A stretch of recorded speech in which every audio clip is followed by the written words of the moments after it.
Mula aja nganti gawe gegeran kowe mundur. Mundur piye? Bapakno wenehno aku. Nek bapak mboten purun diboyong, Karang Kadempel tak bumi angus. Lah niki kula ora mbelani sapa-sapa ning kula mbelani Karang Kadempel. Ora sang dadak kanipawadan kowe mbelani Karang Kadempel. Ning sing wigati kowe gondeli bapakmu tak boyong ning Ngastina. Upama tak gondeli kowe arep apa? Lho, ora basa karo aku. Aku kuwi kadang nata kowe mung batur ora basa. Basa ya gelut ora ya gelut, percuma. Gondok blegunduk karo gembal. Sumerante hawela. Ning apa bener kowe wong wis pirang-pirang abad kepungkur. Nggonku srawung karo munyuk sing wulune sarwa putih memplak. Apa bener kowe sumitraku mbiyen?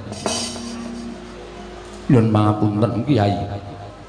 Kenging menapa paduka supe dhateng kula.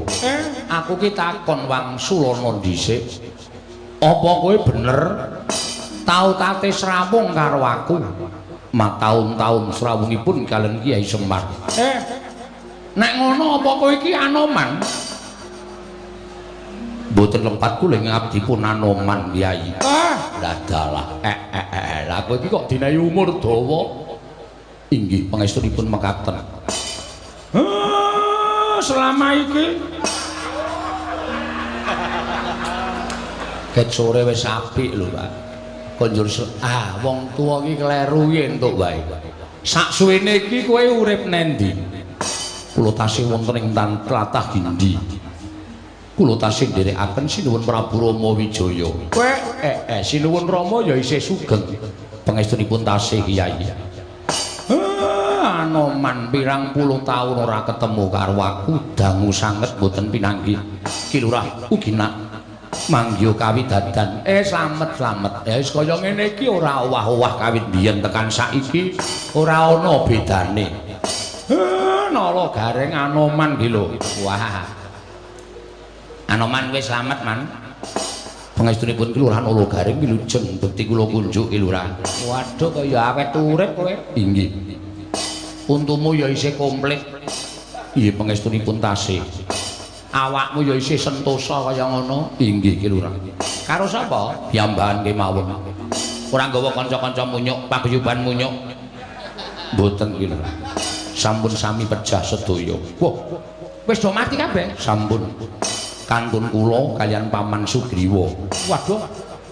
Pirang-pirang ewu munyuk semono iki do mati. Nggih, mestrinipun sampun sami pejah. Wah, ya wis ya. Nderek bila sungkawa wae ya, Man ya. Inggih. Matur sembah sewu nuwun tanpa pepindhan. Slamet, Man. Ki Lurah Petruk menika. Wilujeng Ki Lurah bekti kula kunjuk. Ya, tak tampa pangestuku tampan ana. Nuli sangat anggen kula ndadosaken jimat. Wah, makplong barang karo kowe isih urip.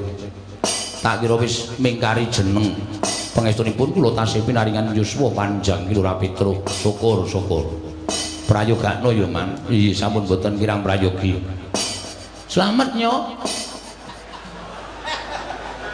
Nyok, wonten dawuh. Slamet wae. Pangestunipun wilujeng. Mbok sing sopan, Gong. Arep munyuk ning iki senopati. Iki satriya ora nyanyuk. Satriya ning wujude apa takono? Ayo wujude munyuk. Munyuk ya dundang nyuk ya rasa selak. Wong ki apa anane? Dundang nyuk ora gelem rasa dadi munyuk. Gugat karo sing kuwasa.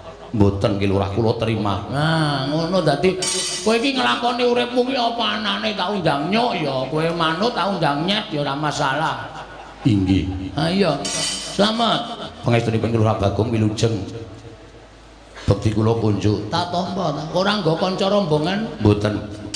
Namung piyambak mawon Ki Lurah Bagong. Wis do mati ya? Sampun. Munyuk sing raine wedhus wae? Kaki mendo. Ayo mati. Pejah. Munyuk sing raine boyo? Kapi sarobo. Menika nggih pejah. Munyuk sing buntute dawa banget kae? Cacing kanil menika nggih sampun boten wonten. Waduh. Sareane nanti aku arep ngirim. Sedaya mboten pejah tanpa tilas. Wah, wis cilaka tenan. Mengkari kowe. Inggih, mekaten Ki Lurah. Ayo wis ketata-tata mati. Lho. kondur toto mati ora. Kula menika tasih panjang umuripun. Heeh. Sugriwa isih tasih. Wah, jan kae gleleng dhewe kae ketuane munyuk. Inggih. Wis gek matur karo bapak wigatene apa? Anoman ana apa? Lah kok dadi kowe sowan mongko tanpa taliwara. Kilura. Wale-wale menapa? Sowan kula menika mboten saking pikajengan kula piyambak, namung dapur dipun utus dening pepunden kula Sang Prabu Sri Rama Wijaya. Dene wigatosipun sapengker panjenengan nilar negaring Pancawati, penggalipun Sri Prabu Rama Wijaya katingal boten gadhahi karakat, katingal pepes bayu kang tapis pasuryanipun pendak-pendak tansah katingal rengu. Sareng kula wantunaken munjo atur ngersanipun Sang Nata Prabu Rama Wijaya menapa ta sababipun dening gadhahi sloga ingkang kados mekaten tumuli Sang Marting jagat paring dawuh. Bilih sapengker panjenengan persasat sampun boten gadhahi kekiyatan negari Pancawati ketingal sampun kadikun catan yoni. Tumuli ingkang abdi nyagahaken diri pribadi kula angupaya wonten pundi lenggahipun Ki Lurah Semar. Sampun dangu anggen kula kekalangan Malaya ngideri jagat. Ngupaya wonten pundi dunungipun Kyai Semar parandiri boten dipun saged kula sumerapi lenggahipun Ki Lurah Semar Badranaya. Nanging sareng kathah-kathah anggen kula nyuwun priksa dhateng sangya para kawula. Tumunten wonten kathahing para kawula ingkang sami nyebataken bilih Ki Lurah Semar lenggah wonten ing Karang Kadempel. Ki Lurah Semar kula aturi welas dhateng Ratu Gusti kula Sang Prabu Rama Wijaya. Mugi keparing enggalih dinten sakmangke monggo kula dherekaken kundur wonten negaring Pancawati. Angemongi kula warga ing Pancawati kados wingi uni Kyai Semar Badranaya. Ya. Tak tampa omonganmu tak tampa. Ning kosek aku durung bisa menehi wangsulan kelawan kowe. Merga rasaku isih giduh. Pikirku isih bingung, isih kodeng. Merga kahanan iki lah kok dadi kaya ngene, akeh-akeh sing padha kepengin ngayunake kelawan Semar Badranaya. Ya, Anoman, ning kowe bali ora bakal bali nglenthung tegese tanpa atur saka aku. Mekaten Ki Lurah. Mengko bakal ana aturku ingkang bakal kunjuk Sri Rama Wijaya supaya lega penggalihe. Aja nganti kowe mengko dinukanan dening Sang Nata ing Pancawati Senggana. Kocap kacarita nalika semanten dereng purna sami balacana kasarupraptaning utusan saking negaring Astina nenggih Sang Tapa Begawan Durna ingkang wantun minggah wonten ing pendhapi Karang Kadempel kagiat kang samya mulat. Anoman malumbat sampun prapteng witing naga sarita.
Kok aku ora ngimpi apa-apa lah kok dayoh ting jedul. lagi wae Anoman durung rampung nggonku nampa ature Senggana. Penemban winanto ing suka basuki rawuhipun Penemban. Gandhak blekuduk suwaru gembal Sumarante. Awela. Iya Semar, slamet tekaku ning Sambikala Praptaku. Dipun sekecaken anggenipun lenggah Penemban. Wis ora kurang prayoga Praptaku ning Karang Kadempel kene. Penemban kula ngaturaken bekti kula kunjuk. Oh, nala gareng tak tampa, pangestu tampanana. Lho nggih, sangat anggen kawula ndadosaken jimat. Penemban kula ngaturaken bekti. Petro kantong bolong tak tampa, pangestu tampanana. Lho nggih, sangat anggen kawula ndadosaken jimat. Penemban kula ngaturaken bekti kula kunjuk. Oh, Bagong tak tampa. Pangestu ning Begawan Durna tampanana ya Bagong. Lho nggih, sangat anggen kawula ndadosaken jimat paripe. Dipun sekecakaken Penemban. Wis ora kurang prayoga nggonku prapta ning Karang Kadempel. Penemban. Enten menapa? Sengkan-sengkan datan pepoyan rawuhipun wonten ing Karang Kadempel. Iki ngene ya Semar, cekak aos Bloko Suta. Ora usah dadak kalang-kalang rembuku, sing wigati tak jujuk wae. Supaya kowe enggal ngerti apa to sababe dene Begawan Durna kedarang-darang prapta ning Karang Kadempel dina samengko iki. Nggih. Niku langkung prayogi. Sowanku utawa praptaku ning Karang Kadempel iki sayekti dudu saka pribadiku dhewe. Nanging pancen aku diutus dening anak Prabu Duryudana. Yen anak Prabu Duryudana kuwi nampa sasmitaning Jawata. Ngastina lan para Kurawa bisa njayeng bawana. Satemah negara Ngastina saka kondhang Kalukengrat yen to kudu tinunggan dening Semar Badranaya. Mula tumrap anak Prabu Duryudana utus kan Begawan Durna sowan ning Karang Kadempel.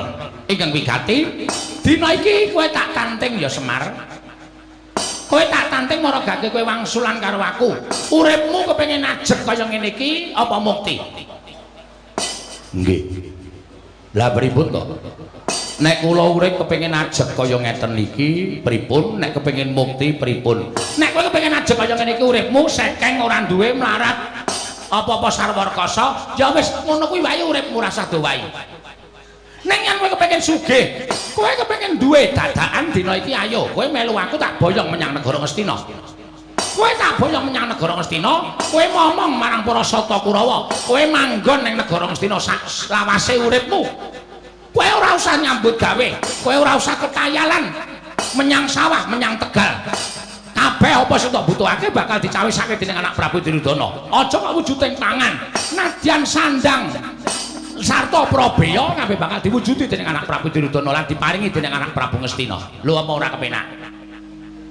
Iki salah sawijining cara nggo ngowahi karo uripmu lho Semar. Nggo ngowahi karo uripmu. Ing atase kowe kuwi sawijining titah mongko kondhang Kalukengrat. Persasat jagat iki iso nyebut pusaka ingkang bisa kandha, jimat ingkang bisa ngucap kuwi mung Semar Badranaya. Ning bareng padha tekan Karang Kadempel kabeh padha mlengos.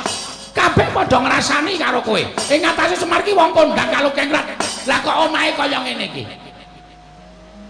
Ya bener kowe duwe pendopo. Ning kok separo gendeng, separo plastik. Apa wangun kaya ngono kuwi? Nek kira-kira ora kuat gendengi, omong karo Begawan Durna, mengko tak kirim Semar. Ning ora kaya ngene iki, ora ngisini-sini. Ngono?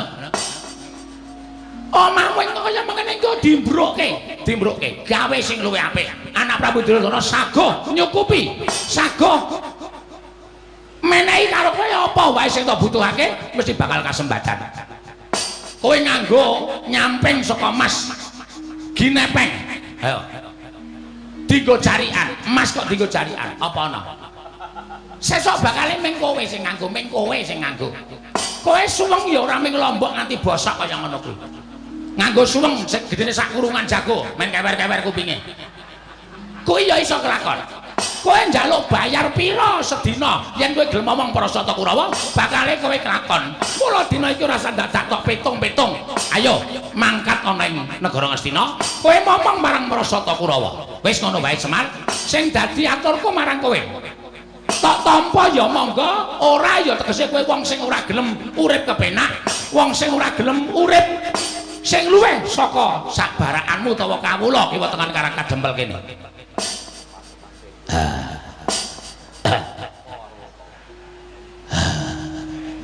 Ayo Mir mangkat yo Mir yo. Bagong kok mangkat piye to? Ketoke kaya menghanyutkan. Wis piye menjanjikan tenan lho, Tru. Tanpa neng sawah, tanpa neng Tegal dibayar. Wis duwe derajat, duwe pangkat. Ya makan yo. Kosek. Aja kesusu. Iki perlu dipetung ora kok banjur terus grusah-grusu kuwi ora apik kedadeane. Harta tak pikir apa meneh. Wong kowe iki ya urip rekoso tenan ning kene. Melu Kurawa malah merdeka wis. Kowe nang omah meng kari ungkang-ungkang. Tengok lenggan dengkul. Apa Tru? Ora ngerti kata-katane. Sila tumpang kendangan dengkul. Apa muni? Ya muni wae. Plak-plek. Aku nek plak-plek iki ora kendangan dengkul. Kendangan apa? Sila tumpang kendangan dengkul. Ngkari kepenak ora usah mikir wis yo menyang yo. Kosek togong ora kesusu. Bapak iki arep kaya ngene iki sarwa petungan. Nek aku gelem mongko aku momong marang wong kang ambek angkara Budi Candala. Kuwi mengko aku bakal kelepetan dosa. Mergo sak apik-apike wong kuwi nek campur wong dosa bakal kelepetan dosa. Sak ala-alaning wong ki yen campur wong apik mesti ketularan becike. Kuwi tumrap aku ngono. Lah nek aku ngomong Kurawa iki mengko apa ora aku kebak dosa. Oh ngene Semar. Kowe engko yen wis tekan negara Ngastina, engko para sata Kurawa kuwi padha sarujuk bakal insaf. Bakal padha eling. Ora bakal padha tumindakan karo Budi Candala. Waton kowe gelem tekan negara Ngastina. Wis padha janji karo aku. Kurawa 100 cacahe klebu anak Prabu Duryudana. Mengko yen pancen wis kelakon Semar gelem ngomong marang para sata Kurawa, bakal padha eling Purwadasena, ora nerusake ngono tumindakan karo Budi Candala. Ngono kuwi ature marang Begawan Durna. Mbah iya, tenan apa ora? Kuwi mengko iso dibuktekke yen tok wis tekan negara Ngastina. Mula kang saka kuwi Semar, ora usah dadak tida-tida rasamu. Ayo saiki ngene. Mingkari kowe gelem apa ora? Ning jaba wis tak cawisake titian. Ya kuwi kereta kencana. Jeneng wong kang bakal dadi pengayomaning para sata Kurawa. Kowe manut karo aku ya Semar. Iki aku teko ki minangka dadi utusaning dewa ing bakal ngowahi uripmu, ngowahi kahananmu sing saka kahanan sing kaya ngene iki dadi kahanan sing becik, dadi kahanan sing apik. Mulai ya bocah dina iki ora usah dadak tida-tida.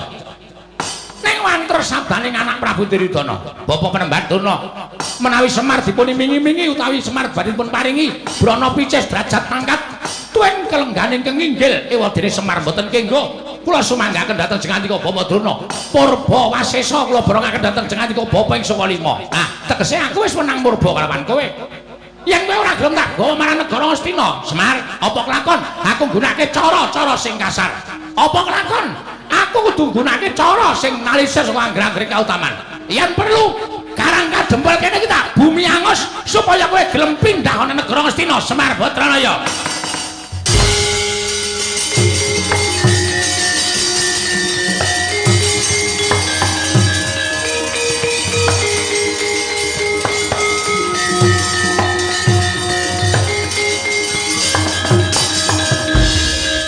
Kuncang kancing langit kelap-kelap katon lir kincanging aris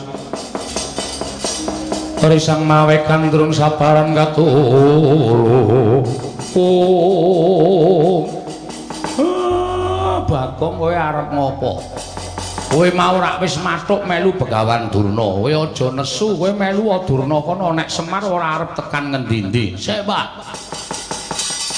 Perkara iki bareng Durna ngendika utawa omong nek Semar ora gelem digawa nyang negara Ngastina, Karang Kadempel arep di bumi angus. Iki wis dudu perkaramu dhewe, Pak. Ning iki ngembet keselametaning kawula sak Karang Kadempel. Kawula sak Karang Kadempel bakal katut cilaka nek bapak ora budal ning negara Ngastina. Monggo Durna iki nek omong ora tau ming sembrono. Durna iki nek omong nyata apa anane merga iki pendhita ning pendhita wengis. Ning kuwi dudu sak barakamu.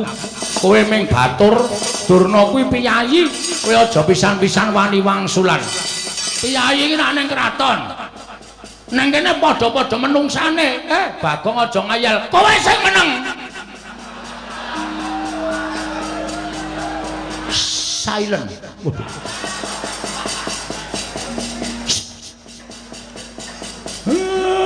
Aku ki bapakmu, aku ki anakmu.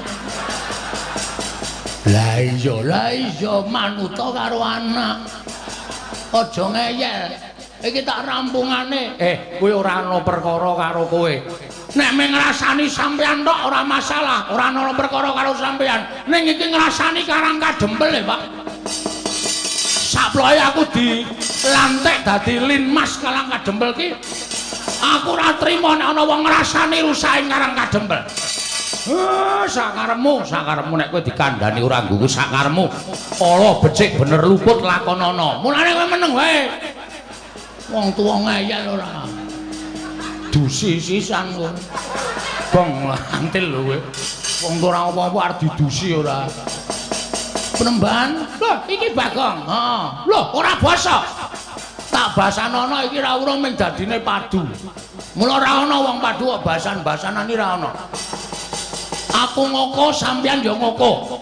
Sajake kowe rada nesu karo aku, ora mung sajake. Asline nesu. Perkara ndi sing marai kowe nesu? Kowe kok dadak ngrasani omongmu sing terakhir mau muni piye?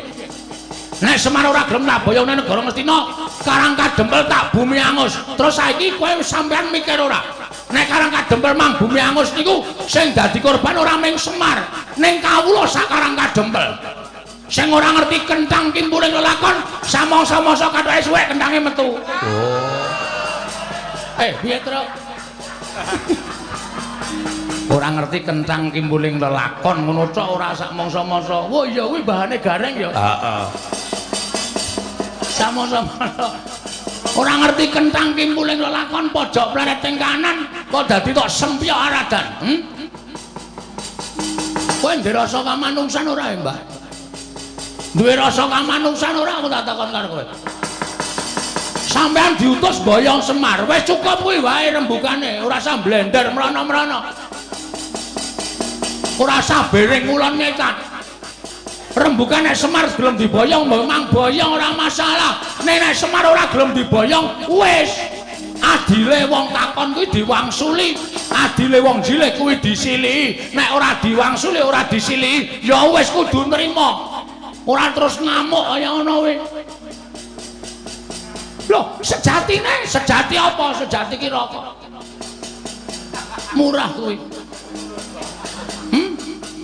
Sejatine pancen kaya ngene iki niatku. Sapa sing bakal parangi karepku ngene bayang-bayang marang Semar Badranaya, mesti bakal tak katut ki dosane. Ha nek ngono aku sing arep katut ki dosane. Lho, nek pancen kowe dadi pepalangi Durna, kowe tak katut ki dosane. Fake. Apa gong fake? Fake apa? Kuwi lho sing dingolesi weteng kuwi lho. Fake iki maksude wis tok. Berarti ki masalahe ora karo Semar. Saiki dipindah masalahe karo Bagong. Mergo sampeyan ngendikake sapa sing ngepalangi karepe Durna tetep dadi mungsuhe Begawan Durna. Aku sing dadi pepalang. Lho, apa kowe wani karo aku? Lho aku tak takon, kapan aku rawani karo kowe? Aku tak takon.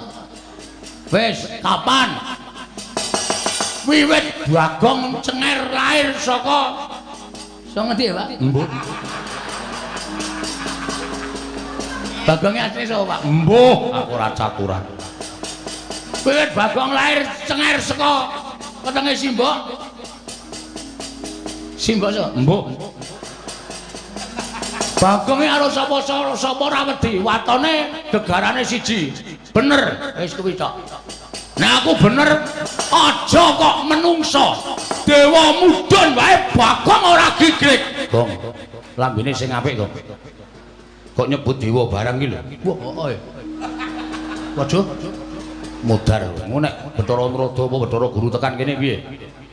Ya ora dewa wis. Kok mulak-malik to kowe? Heeh. Aku ya ngedeg-deg ya. Wong ki menggo sumbare kok senengane medan-medani truk. Dewa mudhun aku ora wedi. Dadi sampean ora usah gleleng. Apa rumasamu sampean nggawa soto Kurawa pirang-pirang dianggep Bagong wedi karo sampean. Loh, nek ngono kowe wani karo Begawan Durna, sing tak wedeni awakmu. Ayo, nek pancen kowe wani karo Begawan Durna, nendi papane wong neter kanthi kayan. Aku manut metu Jawa. Piye? Metu Jawa. Wis tenan yakin metu Jawa. Ora getun. Kok asawas teklek ndasmu lho. Sore-sore omongane ora. Njaba golek nggon sing jembar. Ayo, Bagong kalah karo Begawan Durna. Bumi langit tanggep. Wah, iso ngalahke Begawan Durna. Sasat iso njara langit. Semar boyongan. Waton kowe iso nglangkai kuwandane Petruk. Oh.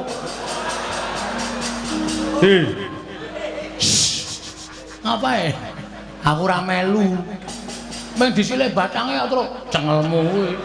Nyilih kok batang ora. Meng sedhela gah. Nek arep sumbarku awake dhewe. Wonten iso nglangkai batange Bagong Boyo Semar Badraya. Oh, lakon mati sing apa kowe?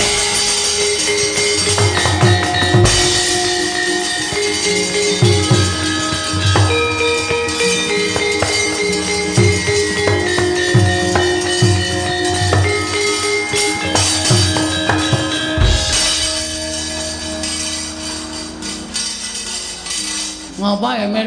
Pak, mbok Pak dong. Hah? Mbok Pak iki bapakmu ya. Wong bapake tak undang Semir senenge ra Jawa-Jawa. Ngapa Emir? Kowe jane ndek utek ora to? Wah, gedene semene kok ora ndek utek.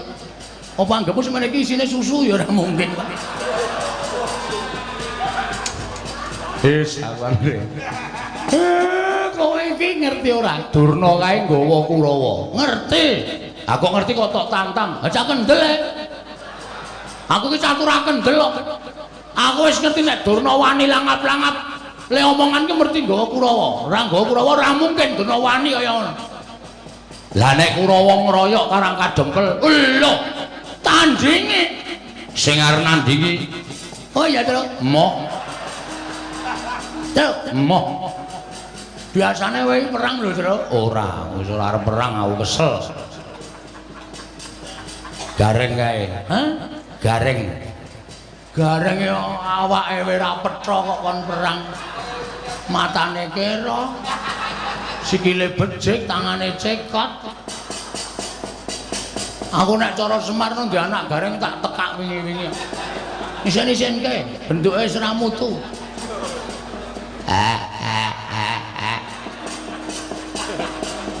Rasa nangis. Aku arep bali wae, Pak. Aja lehmu nyambut gawe rung rampung kok arep bali. Sopo sing arep nandingi? Waduh. Sopo ya, Pak? Ah, ra tenan to. Genti takon to. Jamak lumahe wong dalan takon genti takon, Pak. Man, wonten dawuh. Sini, Man. Inggih. Wonten dawuh iki lho, Ra. Kowe karo aku kan kanca. Inggih. Kowe kelingan jaman tak tutke dari ngetutke kowe nyabrang sekara ndur-ndengan goleki Dewi Para Sembadra kae. Sapa to? Sinta. Heeh. Sinta kemutan. Ketemu karo buta cangkeme amba banget. Halo. Degya kala togok. Uduh. Wil katak sini, wil katak sini. Kelingan ta kowe? Kemutan. Sapa sing ngandani kowe nek kowe ning jero wetenge buta? Sapa? Petruk. Wo. Kudu aku piye? Dede. Terus jaman kowe arep diserbu prajurit Ngalengka, sapa sing ngandani? Ki Lurah Nala Gareng. Aku ngandani apa ya mbiyen, Mas? Panjenengan boten ngandani napa-napa, minggandul ngalor ngidul mangan melu mangan. Apa-apa kon bayari. Kowe keluwihanku nang kono kowe. Nek ora ana aku, apa isih? Apa mesti ora bakal suda sangumu, ya ta? Nggih. Man, wonten dawuh. Aku ki anake Semar. Semar ki bapakku. Semar arep dibebeda karo Begawan Durna. Arep diboyong sarana peksa. Aku tak takon karo kowe. Kowe isih tresna karo bapak ora? Tasih. Kula kaliyan Lurah Semar menika tresna sanget. Nek Semar lara, kula tentu ngraosaken sakit. Nek Semar mati, kula kecalan. Nek ana sing arep mateni Semar, kula mboten trima. Hei, Kurawa arep boyong Semar. Arep mateni Semar, arep mateni kawula Karang Kadempel. Piye kowe kira-kira wani ra musuh Kurawa? Rung tepung to? Dereng. Engko tak kenalke sik. Bar kuwi terus dijotosi. Oh iki ngestaken dawuh. Sago, saga. Ada jalan keluar. Iya. Tenang wae. Wis Pak, tentrem. Tentreme ngopo? Sing arep musuh Kurawa Anoman. Senggana mbok ya wis mboten napa-napa iki lho, mboten napa-napa. Kula menika menawi kedah males kesaenanipun kula Semar menika nyawa kula aturaken dereng saged sak traju lan sak bobot. Bila menawi wonten tiyang ingkang badhe damel geger karang kadempel kula ingkang sagah betengi. Ora sah ben Bagong wae nggo pengajaran. Wis ana sing sago kok ora sah. Pak pendem tenan wae. Senani meneh aku. Wah, anggere ora tak suntikke kok yakin nengke wae nganti bathang gong. Karo wong tuwa kok kaya ngono wae. Mengkel ya. Wis ana jalan keluar kok ora usah. Semari kita sumbang. Matur nuwun ora usah. Terus ora urung ngundang aku gong golekno silian. Nah. Mumet aku ki. Iya. Wis kendramu mangan. Nyuwun dipalilahipun Semar Kakang Semar Badranaya. Aku minangka wakiling Semar Badranaya.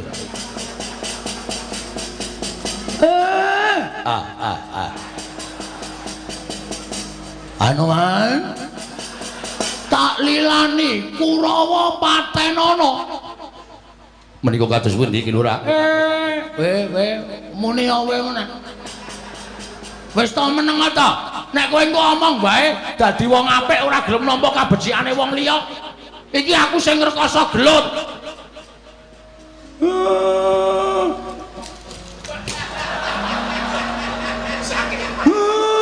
Mangkato Anoman lho nggih wis paken dawuh.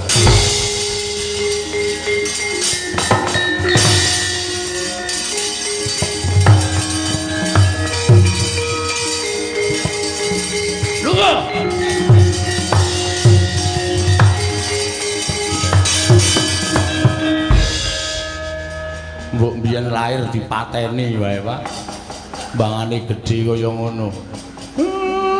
Bagong. Bapak niku dadi Bagong, dhek dadi Semar. Kene, Pak, kene tengok ya, Pak. Ora. Ngono e mbrebes mili. Kene lenggah kene. Bapak ki wong top e, wis. Ya. Waduh kedangan wan. Lenggah kene. Nyun ngapura, Bapak. Aku kok bendina ming tok waneni lho, Bagong. Sok kapan kowe arep manut? Sok bar bodo. Bar bodo jelas manut wong kowe entuk pecis, entuk sarung saka bapak utawa mbok pira-pira ngekeki bapak. Sirahe iki ra ana sing sedeng ukurane, Truk. Jarene nek si Semar iki sirahe kok 84 piye? Cilik banget to? Ora ana sing sedeng aku iki seru arep nukokke. Aja dorame. Truk. Pripun, Pak?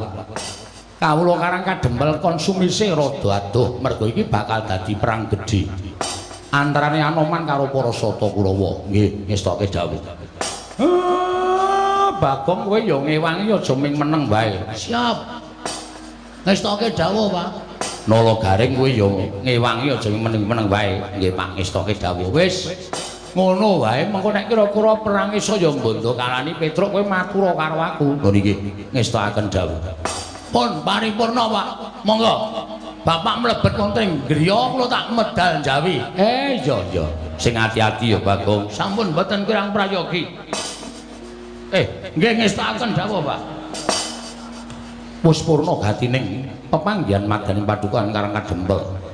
Nalika semanten katingal sigra manjing telenging Bali Wisma Kelurahan Mayantaka. Eling-eling sipating pamong parandene lamun katinon kanthi permana jati. Kaya tumurining Sang Hyang Bathara Ismaya ingkang katingal gumebyar busanane.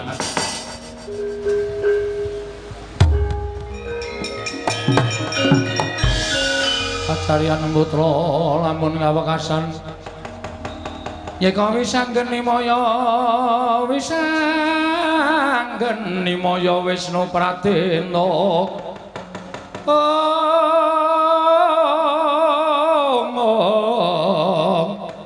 Wisanggeni maya Wisnu Pratena Tata lho Man. Piye? Rombongan Kurawa ketoke wis nyedak saya nyedak. Begawan Durna pancen bener ngendikane Bapak. Nek Durna wani drangap-drangap ucape ora mesti nggawa Kurawa. Yo, cedhake yo. Iya, wis tak kendhawuh. Ki Lurah Bagong samutu-mutu mangke mindak risak araganipun. Cekapin ngabdipun Anoman. Weh, ya ora ngono, ora iki desaku nek aku ora melu-melu ndak dukani karo Bapak. Inggih, Ki Lurah Bagong.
Pinututi lamun katututan lamun mangsa prawira digdaya ora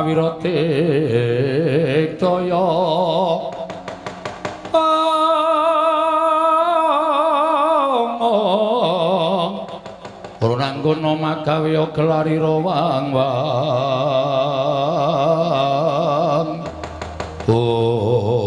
wah sajake pancen wis pentas meguru anyar. Bagong wani napaki kridaning Parasata Kurawa. Ndara Kartomarma. Iya, dasar Purnyata. Ayo bapakmu nutuk boyong ning Ngastina apa ora? Nek ora entuk aja kelakon dosa. Bumi angus karang kadempel. Mangke riyen, Mas. Nek sampeyan ajeng boyong bapak niku rembuke perkara Durna karo bapak wau kula wis menggaris bawahi. Kula ora arep melu-melu. Ning gandeng Durna ngucap nek arjeng gawe bumi angus karang kadempel niki masalah sing tak anggap dadi tok sumbering perkara. Lho, tok sumbering perkara piye? Tok sumbering perkara dadi gegeran kaya ngeten iki. Mula aja nganti gawe gegeran kowe mundur. Mundur piye? Bapakno wenehno aku. Nek bapak mboten purun diboyong, karang kadempel tak bumi angus. Lah niki kula ora mbelani sapa-sapa ning kula mbelani karang kadempel. Ora sang dadakani pawadan kowe mbelani karang kadempel. Ning sing wigati kowe nggondheli bapakmu tak boyong ning Ngastina. Upama tak gondheli kowe arep apa? Lho, ora basa karo aku. Aku kuwi kadang nata kowe mung batur ora basa. Basa ya gelut ora ya gelut, percuma. Nggo ngapa kula dadak basa karo sampeyan? Wani karo aku. Apamu sing tak wedeni?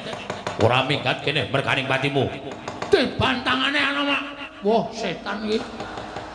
Man, wonten dawuh. Kowe iki standby ning kono. Nun. Kowe iki standby ning kono. Standby mriko menapa? Maksudku wis siap ning kono, kene iki wis mempeng e. Malah nang kene mangani kacang dipepe. Iya. Rene, iya wis tak kendhawe Lurah. Malah dene arep mbelani. Lho. Gawa munyuk barang. Arep babar ledek munyuk kowe. Aja ngawur.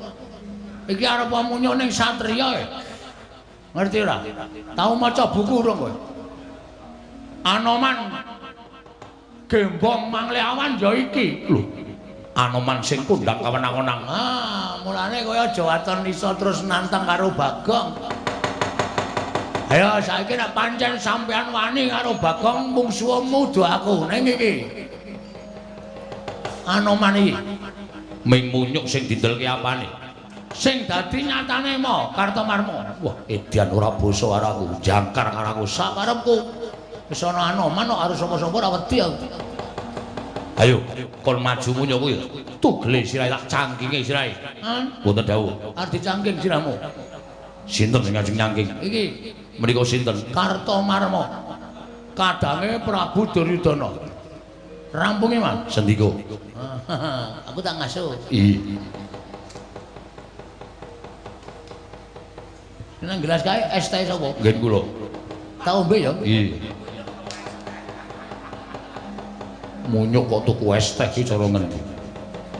Iki apa sing jeneng Anoman? Ya dasar Puranyata. Ora kukut barisanmu aja takon dosa.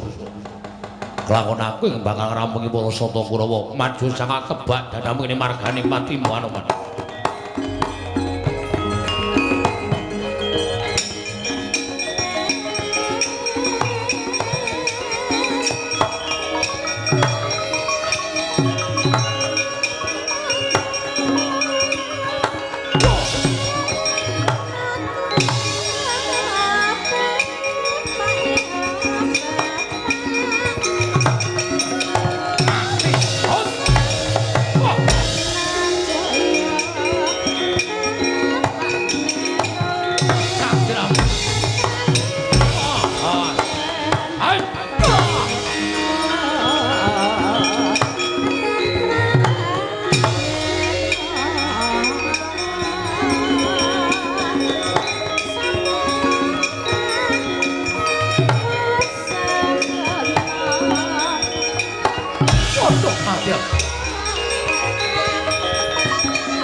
Petruk barang melu perang we nabuhi desa ya Mas. Ayo. Kula ora mundur. Mungsuhe Petruk kanthong bolong pecah siramu. Bang Sobi. Mati. Mati. Out.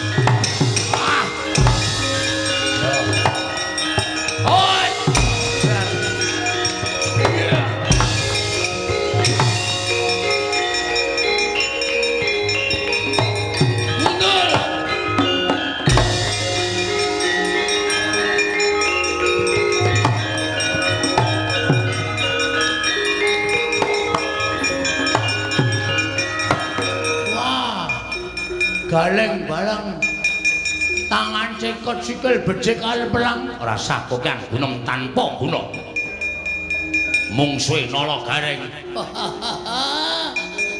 Sumbalmu kaya ya Ayo, sing dadi nyatane pecah siramu. Ya. Wedian. Piye Reng? Mumet dasik terus. Andena kok maju. Kono kowe wae kono. Aku cah ringkih kok. Wah, dan ganti Petro. Ganti anane ya.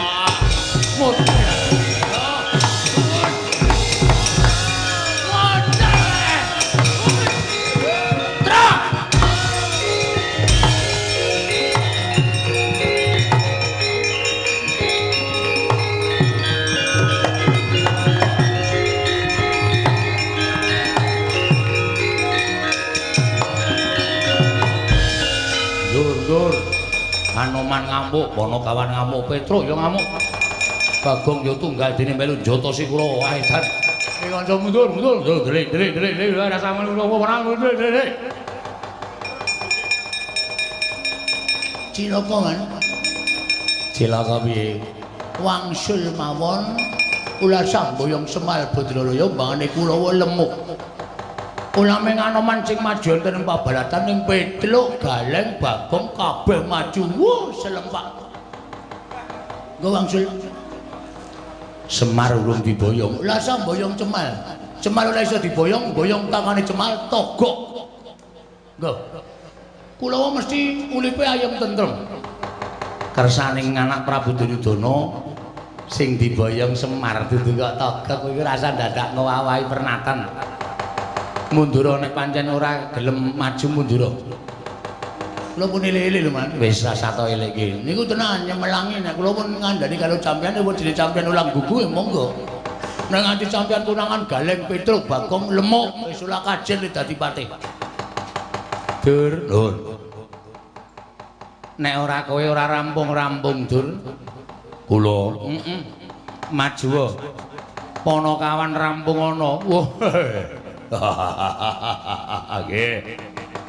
Ora ketang alon-alon ora rampungane man. Maju aja kaya bocah cilik nggih, Pak.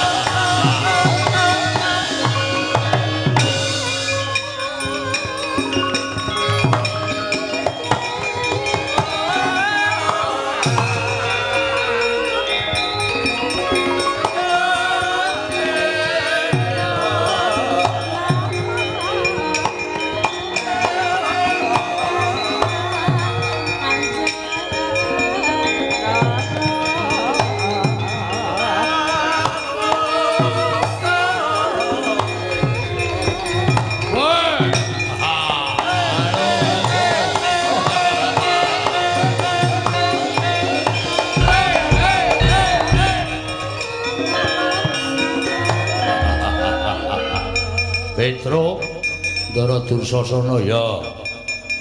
Mriki ajeng napa nglabrak wong-wong Karang Kadempel klebu kowe. Lebu Gareng, lebu Bagong Anoman. Sing tondelke dadi betenge bapakmu acur-cur kuandane. Oh. Dadi sampean mriki ajeng ngamuk ya. Mboten sah mungsuh Ndara Anoman. Petruk lakon ngalahke sampean. Lho, iki ping batur gedibal. Wong elek nyala mripat wareng ngalahke karo Dursasana sing lho menang apa? Sing dadi nyatane. Nyatane piye? Sampeyan mriki butuhe napa? Nglabrak kowe. Ya. Lho. Ngopo iki? Lho, sampeyan mriki ajeng napa? Nglabrak kowe. Nya. Lho ra penak to? Rasa dadakku kaya omongan, diwasku kaya omongan. Lho, antil pisan gletak sampeyan isin. Ya ora? Oh, iya. Lah mula nyon ajeng ngantem. Nek nganti Petruk mangantem mati, sampean kari mateni Gareng, kari mateni Bagong. Bagong mangantem mati, Gareng mangantem mati, ming kari mateni Anoman. Lho, penak to? Anoman mangajar mati, boyong bapak. Pun nggih, Pun. Ini jame mepet ya wis. Ayo. Mudar tenan kowe. Pun malah alhamdulillah sampean sok mateni Petruk urip ya men doya utang dhewe iso. Nyo. Pecah siramu. Mang pecah nek iso. Mati dening aku. Iya iya. Mesti mati nek pecah. Pecah kok ora mati tenan medeni ya. Ya wis. Ambiar kowe. Ha iya iya, jadi kempot barang ditoke ayo kowe. Ambiar. Mburi. Lho iki ora apa-apa to. Lho genahe isih wutuh kok kon apa ki piye? Yo. Ambiar. Gondodo. Yo, wah edan sesek pecah jantungmu. Oke, silakan. Nah. Pun sirah pun cengel pun dada pun wis. Nek cara satriya gentenan. Usung ngomong gentenan sapa? Wong aku minta kon ngantem kok. Weh, sampean ora isin wae diprisani piye akeh.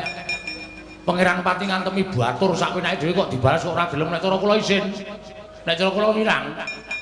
Yo, ajake. Buri, yo. Padha-padha ampuhe. Dodo, yo.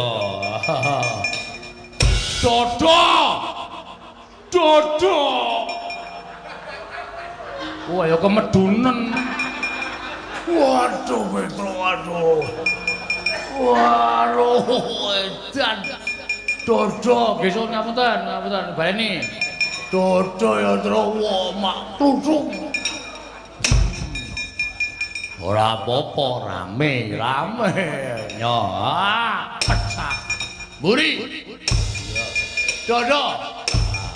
Riki. Buri. Dodo. Yo. Ngene iki perang ora kokean polah ning Kemonjo. Dodo. Sirah. Sirah. Iya iki wis dikeke.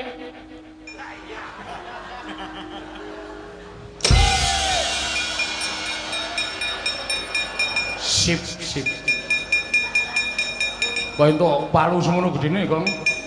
Palu nggo nutuki aspal tak sile. Men modar. Mate ora.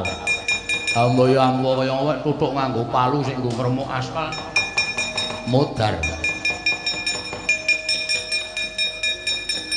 Dir. Turu kok neng dalan iki lho. Tangi aja kaya bocah cilik. Aduh, man, mumet banget, man. Mumet piye, Petro setan. Dituke sirah kula ora diantem-antem mbul nyeluk Bagong kok palu gedhe banget. Ladal. Man, vertigo lho. Piye? Vertigo.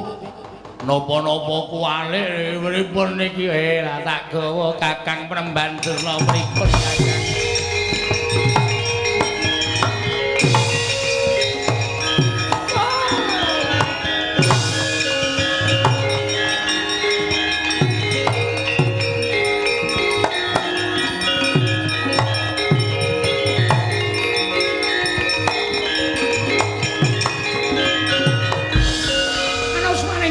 Sukertane bara iblis lanat. Petro kantong bolong kala gareng Bagong Anoman ngrusak barisan Kurawa. Bubar mawon ora iso dikukup. Apa kira-kira kowe kuwi nadhahi Kyai Jundamane ketiban pusaka. Saka lima ora padha gladran dadi kondo cetutang Durna Barat.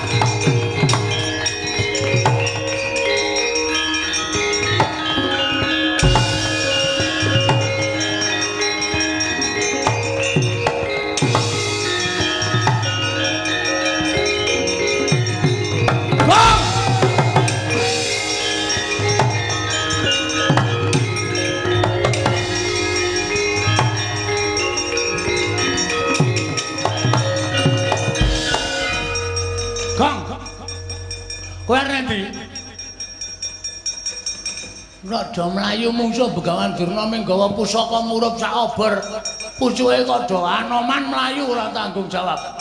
Kowe arep mlayu ora tanggung jawab. Tru. Belani wong tuwa iku kudu tata nyawa.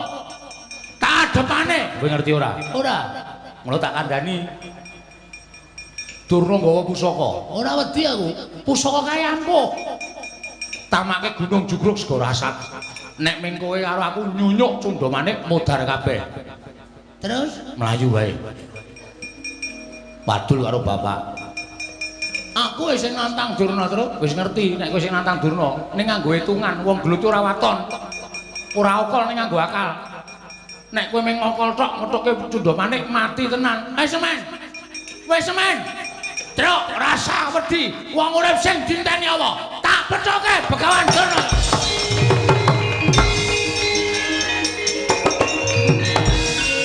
Asemi ra nututi to kowe. Ayo ora wong kandhane ngeyel kok. Karepku ki ya. Skeneane liyane iki. Aku nekat melayu terus kowe bagong. Ngoyak aku tok candhet meneh gong. Aja kaya ngono. Aku tresno karo kowe. Dramatike nang kene iki, Tru. Adegane nang kene iki. Wah, wis ora masuk. Arek arep maju-maju aku tak wadul bapak. Oh iya tak wadul bapak. Aku tak omong karo bapak nek durung nggo pusaka. Aku ya omong nek bapak nek durung nggo pusaka. Aku ngomong ngetutke wadul bapak ora maju. Modar tenan. Akhirnya sadar, ket mau. Aku mau melayu nek ora tututi aku menggok perapatan kono liwat desa bali nang bapak. Ora dupak raimu modar kowe. Wis ayo wadul bapak. Yo.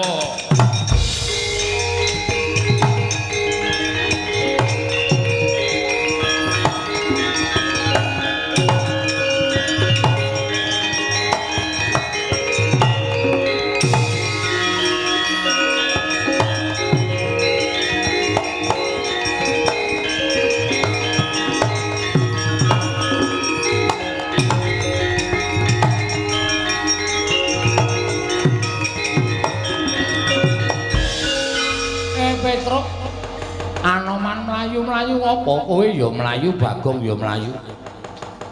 Matur sanipun Bapak tiwasan Pak. Niki nek sampeyan ora mlayu iso dipeksa Begawan Durna. Bapak diboyong teng Ngastina. Sebabe Durna mbeta pusaka saka 5. Wujude panah.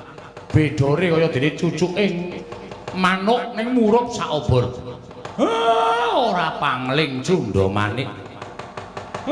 Lah piye Bagong kowe nandingi Durna wani apa ora wong sing nantang mau kowe? Pangestunipun bapak kula nggih adre, Pak. Wedi. Adre. Wedi karo Cundha Manik.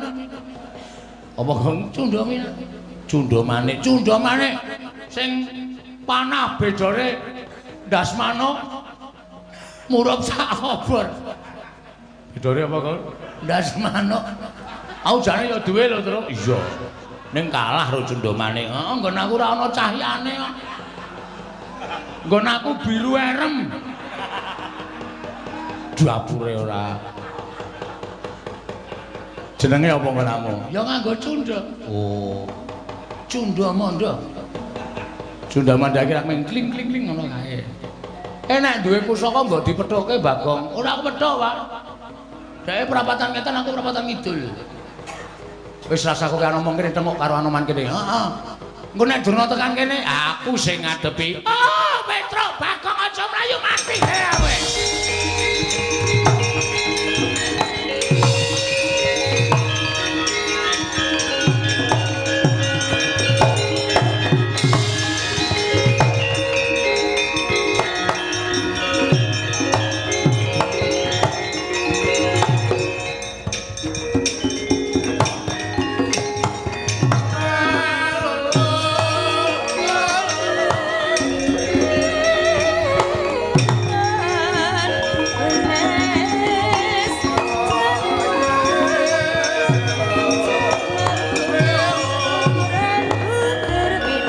Durna panalinganira lumajaring ratri linenggak jangganira kapisanan haneng perang Bratayuda.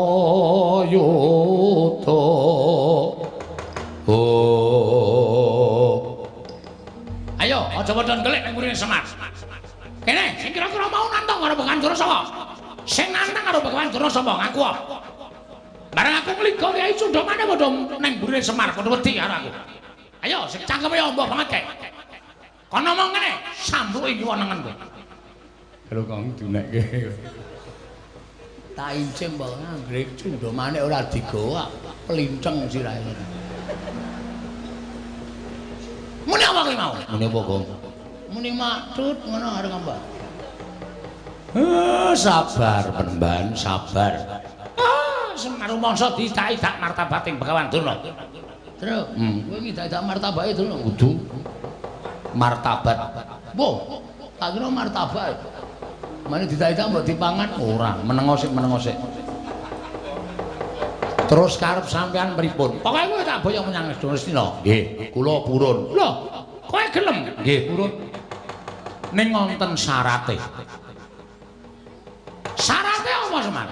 Kowe matura.